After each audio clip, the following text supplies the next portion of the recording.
మీరంతా మంచి కొలెస్ట్రాల్ మరియు చెడు కొలెస్ట్రాల్ అనే పదాలను రోజు వింటూనే ఉంటుంటారు. కానీ అధిక చెడు కొలెస్ట్రాల్ అంటే ఎల్డిఎల్ స్థాయిలు మీ గుండె ఆరోగ్యానికి భవిష్యత్తులో పెద్ద ప్రమాద సంకేతం అని మీకు తెలుసా?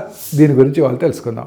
ఎల్డిఎల్ లేదా చెడు కొలెస్ట్రాల్ రక్తనాళాల్లో, ధమనుల్లో ముఖ్యంగా ప్లాక్ పెరిగిపోవడానికి కారణమై గుండెపోటు మరియు స్ట్రోక్ ప్రమాదాన్ని గణనీయంగా పెంచుతుంది. ఈ ఎల్డిఎల్ని తగ్గించడం చాలా కీలకం. రోజు వ్యాయామం చేయండి. వేగంగా నడవడం లేదా సైక్లింగ్ వంటివి ఎల్డిఎల్ని తగ్గిస్తాయి, మరి మంచి హెచ్డిఎల్ని పెంచుతాయి. మితంగా నెయ్యి, ఆవ నూనె, బాదం, వాల్నట్స్ వంటి నట్స్లో ఉండే ఆరోగ్యకరమైన కొవ్వుల్ని మీ ఆహారంలో చేర్చుకోండి. ఇవి కొలెస్ట్రాల్ సమతుల్యతను మెరుగుపరుస్తాయి.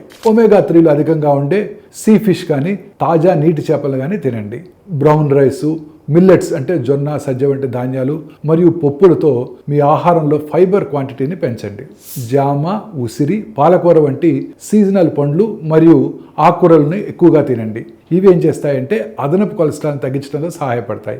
సమోసాలు, ట్రాన్స్ ఫ్యాట్స్ ఎక్కువగా ఉండే ప్రాసెస్ ఫుడ్ వంటి వేయించిన స్నాక్స్ను పూర్తిగా మానేయండి. మీ ఎల్డిఎల్ స్థాయిలు సాధారణం కంటే ఎక్కువగా ఉంటే దాన్ని విస్మరించవద్దు. మీ వైద్యుడిని సంప్రదించండి. మీ గుండె ఆరోగ్యం కోసం ఉత్తమ ప్రణాళిక ఎల్లప్పుడూ వ్యక్తిగతమైనది.